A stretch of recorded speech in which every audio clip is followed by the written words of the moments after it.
Welcome to P. Agarwal Editorials. Today, the first topic that we are going to discuss is Indonesia relations, historical, strategic and geopolitical ties.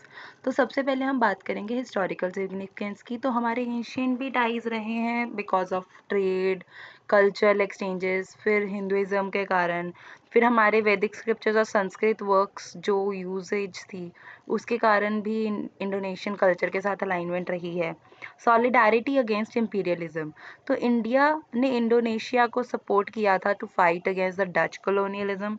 तब PM Jawaharlal Nehru ने भी Dutch ओवरफ्लाइट्स को ban कर दिया था और Indonesian leaders को facilitate किया था इवैक्यूएशन में यूजिंग इंडियन प्लेन्स। और इंडोनेशियन के जो फर्स्ट प्रेसिडेंट सुकार्नो थे उन्होंने इंडिया की सपोर्ट को एक्नॉलेज किया था। देन हिस्टोरिकल सिग्निफिकेंस, हमने नॉन अलाइन हिस्टोरिकल सिग्निफिकेंस में और भी पॉइंट्स हैं जैसे कि नॉन अलाइन मूवमेंट। तो दोनों नेशन ने एक अवर्जन शो करी थी against great power politics and India और इंडोनेशिया ने एक की रोल प्ले किया था बैंडंग कॉन्फ्रेंस 1955 में और नॉन अलाइनमेंट मूवमेंट की फॉर्मेशन में। कल्चरल एंड सोशल सिमिलैरिटीज़, तो दोनों नेशंस एशियन मतलब लार्ज एशियन कंट्रीज़ हैं जिनमें रिलीजियस मेजॉरिटीज़ हैं और वो टॉलरेंस प्रैक्टिस करती हैं अपनी माइनॉरिटीज़ के साथ। फिर दोनों की एक शेयर्ड कमिटमेंट है कि हमें इकोनॉमिक डेवलपमेंट लाना है अपनी वास्ट पॉपुलेशंस के लिए। Strategic and Jio political context, तो रीसेंट ड्राइवर्स ऑफ कोलैबोरेशन क्या हैं कि दोनों के कॉमन कंसर्न्स हैं वेस्टर्न सैंक्शंस के रिलेटेड पोस्ट यूक्रेन वॉर। फिर दोनों को यूएस चाइना रेवेलरी है और दोनों एड्रेस कर रहे हैं चाइना की अग्रेशन इन इंडो पैसिफिक। फिर शेयर्ड चैलेंजेस कौन से हैं जैसे कि food, fertilisers, fuel security. Then strong coordination at G20 summits in Bali and Delhi. Indonesia की जो एंट्री है ब्रिक्स में वो भी स्ट्रेंथन करती है partnership, making a full circle movement from Bandung to BRICS. Then outcomes of Indonesian President Prabowo Subianto visit to India, तो symbolism over substance, तो अभी जैसे 75 years हुए bilateral ties बट उनमें अभी concrete announcements कुछ खास थी नहीं। तो पर लेकिन अब जैसे उनका आना एक रीअफर्म करता है कि हिस्टोरिक और स्ट्रैटेजिक इंपॉर्टेंस क्या रही रिलेशनशिप की। जॉइंट स्टेटमेंट ऑब्जर्वेशन, तो नॉन कमिटल है हमारा shared geo political positions despite similar stand on major conflicts and US China rivalry.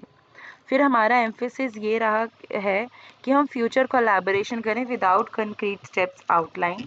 Then outcomes of the Indonesian president में और कुछ पॉइंट्स जो हैं वो ये है मॉडेस्ट एग्रीमेंट्स साइन, जैसे कि हमने 5 MOU साइन करे health, traditional medicine, maritime security, digital development और कल्चरल कॉपरेशन पे।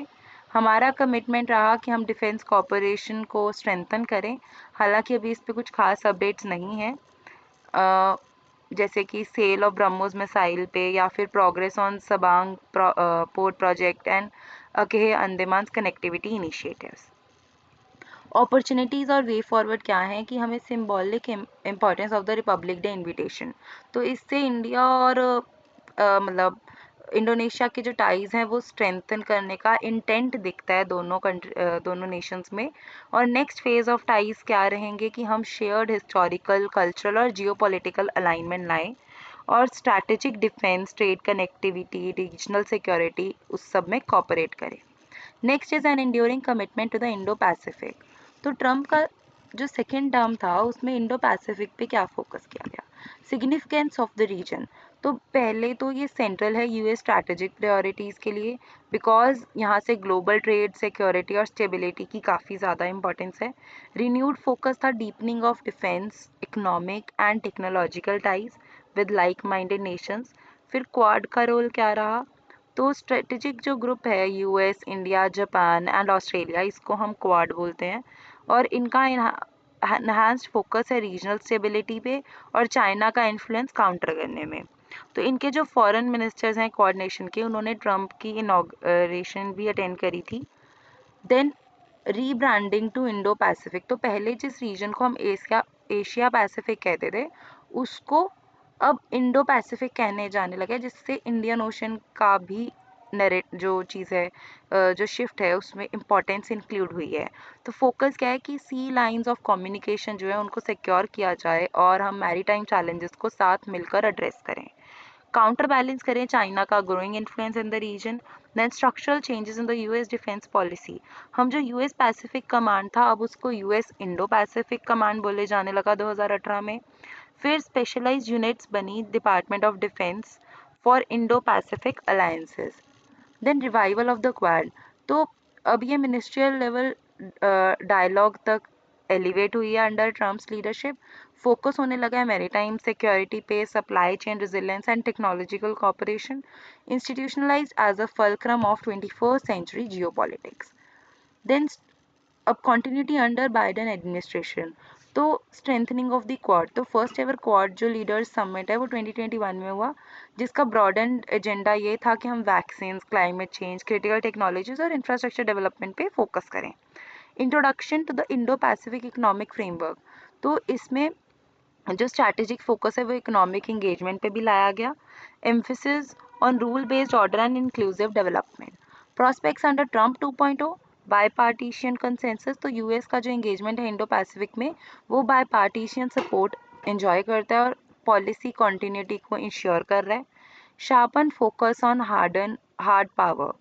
तो अब लाइकली जो चांसेस हैं कि ये एक मोर असर्टिव स्टांस लेगा अगेंस्ट चाइना और क्वाड पार्टनर्स के साथ जो रिलायंस है उससे वो शेयर करेगा burden to ensure the regional security. Key initiatives क्या रहे, अर्ली जो क्वाड फॉरेन मिनिस्टर्स थे उनकी मीटिंग जनवरी 21 को ही अंडर द न्यू एडमिनिस्ट्रेशन। जो यूएस के सेक्रेटरी ऑफ स्टेट हैं उन्होंने स्ट्रॉन्ग स्टांस अपना जताया चाइना पे कि as a primary adversary. Then commitments from the Quad क्या रहे, reaffirm dedication to peace, stability and maritime security, emphasis on maintaining international law and opposing coercion, then plans for regular ministerial meetings and Quad Leaders Summit hosted by India. Then strategic outlook for the Indo-Pacific. तो evolving priorities, तो reason की जो transformation आई है वो ये है कि Trump's की फर्स्ट टर्म से रिक्वायर अब न्यू अप्रोचेस पे आया है। सिक्योरिटी रिलेटेड जो फ्रेमवर्क्स हैं वो अभी भी प्रायोरिटी हैं और एक्सपैंडेड फोकस के जो एजेंडाज हैं वो काफ़ी ब्रॉडन है, जैसे हम इकोनॉमिक रेजिलियंस पे भी बात करने लगे हैं और टेक्नोलॉजिकल डेवलपमेंट पे भी। Rule based order, preservation of regional norms and international law remains a cornerstone of US policy in the Indo-Pacific. फिर collaboration with allies to counter unilateral actions threatening the status quo. Next हमारे पास article है checklist for the Dhruv helicopter investigation, और ये article लिखा गया है by air vice marshal Manmohan Bahadur who is a retired professional now. तो context ये था कि हमने देखा फटाइल क्रैश हुआ एडवांस्ड हमारे लाइट हेलीकॉप्टर ध्रुव का ऑन जनवरी 5 2025, जिस और इसके रिलेटेड अब हम डिस्कस करेंगे कि क्या इश्यूज और रिकमेंडेशंस हैं। तो पहले तो search for the root cause, हमें रूट कॉज जानने हैं। ध्रुव ने ऐसी मल्टीपल इश्यूज काफ़ी टाइम फेस करे हैं, जैसे कि serial faults like premature gearbox failures and cabin vibrations, फिर रेन वाटर लीक्स और पुअर स्पेयर पार्ट सप्लाई होना कैबिन्स में, फिर उसके बाद long maintenance times at Hindustan Aeronauticals Limited facilities. एक रेकरिंग और क्रिटिकल प्रॉब्लम है कि फ्लाइट कंट्रोलेबिलिटी में, फिर delay in clearing Dhruv to fly suggest a most serious underlying issue. पर इसमें कोई प्रॉब्लम नहीं है अगर जो सीरियस इशू है अगर हम रूट कॉज को ढूंढ लेते हैं उसके बाद अच्छे से उसे चलाते हैं तो कोई प्रॉब्लम नहीं है, इसमें कोई एम्बेरस होने वाली बात नहीं है। इवन बोइंग 737 मैक्स जो है वो भी एक एग्जांपल है कि उसको 2 साल ग्राउंड पे रखा गया ताकि हम उसका जो रूट कॉज फाइंड हो सके और वो फिक्स किया जा सके। इन्वॉल्विंग स्पेशलिस्ट, तो स्पेशलिस्ट डोमेन इंपॉर्टेंस वाले लोगों को इन्वॉल्व करना बहुत ज़रूरी है। जो करंट इन्वेस्टिगेशन प्रैक्टिसेस हैं उनमें स्टैंडर्ड कोड्स ऑफ इंक्वायरी है, पर लेकिन इसमें ब्लैक कर रही है एक्सपर्टीज़, जिन लोगों की एक्सपर्टीज़ है उनको इन्वॉल्व करना चाहिए ना इन्वेस्टिगेशन में, ताकि कॉम्प्लेक्स टेक्निकल इश्यूज़ को देखा जा सके। फिर की स्टेक होल्डर्स कौन है, Hindustan Aeronauticals limited and centre for military airworthiness and certification. तो अगर यही की स्टेक होल्डर्स हैं, फिर अगर इन्वेस्टिगेशन में भी इनका रोल आता है तो फिर तो इनहेरेंट बायसेस आ ही जाएंगे। Investigation should involve external domain specialist, या फिर अकेडमिशिया या इंडिपेंडेंट जो एक्सपर्ट्स हैं ना उनको करना चाहिए, ताकि वो रीअसेस कर सकें डिज़ाइन फ्लॉज या मटेरियल स्ट्रेसेस या मैन्युफैक्चरिंग में प्रोसेसेस और भी जो भी प्रॉब्लम्स हैं, ताकि उनको अच्छे से एड्रेस किया जा सके। Speed and implementation of fixes, तो historical delays in implementing critical recommendations. तो 2007 में भी a recommendation for flight control saturation warnings took almost a decade to materialize। फिर new stainless steel control rods हैं introduced after previous accidents are still being rolled out।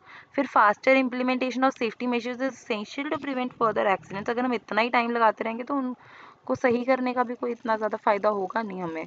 Accountability and oversight, तो Hindustan Aeronauticals limited इन और जो हमारे पास semi lack है, इन दोनों को accountability लेनी पड़ेगी, रिस्पॉन्सिबिलिटी लेनी पड़ेगी। जो HAL है वो प्रोडक्शन के लिए रिस्पॉन्सिबल है और जो सेमी लैक है वो डिज़ाइन और क्वालिटी एश्योरेंस के लिए रिस्पॉन्सिबल है। तो यही दोनों अकाउंटेबल माने जाने चाहिए ना फेलियर्स के लिए।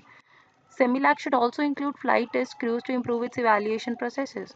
फिर broader implications क्या हैं कि ध्रुव का जो इशू है affect the programs like प्रचंड, जो हमारा लाइट कॉम्बैक्ट हेलीकॉप्टर है, क्योंकि वो ट्रांसमिशन सिस्टम उसका सेम है ध्रुव के साथ, वो शेयर करते हैं। Then light utility helicopter and Indian multi role helicopter, तो फ्यूचर प्रोजेक्ट्स जो है वो हमारे हिंदुस्तान एरोनॉटिकल्स लिमिटेड की सक्सेस पे डिपेंडेंट है। Investigation of this accident could redefine India's helicopter industry. फिर प्रोफेशनल अनबॉयज और थरो इन्वेस्टिगेशन जो है वो क्रिटिकल है, ताकि हम सेफ्टी इंश्योर कर सकें और इंडिया की जो रेपुटेशन है एरोस्पेस में उसको बरकरार रख सकें।